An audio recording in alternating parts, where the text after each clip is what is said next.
বৃষ্টি। আমাদের ওখান থেকে কিছু লোক আজকে এই কুমিল্লাতে ধান কাটার জন্য আসছে।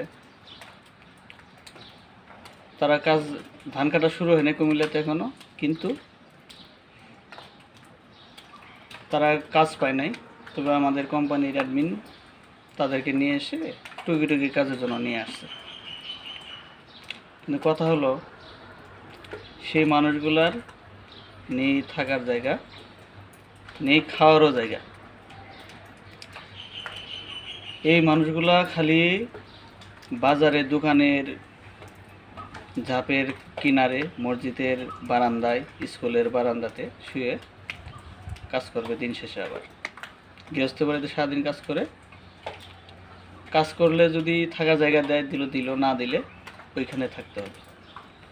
তাহলে আমাদের এলাকা থেকে যেসব দিনমজুররা এখানে কাজ করতে আসে, তাদেরকে দেখে আজকে আমি সত্যি উপলব্ধি করলাম, মনের ভিতর অনেক খারাপও লাগলো তাদের জন্য।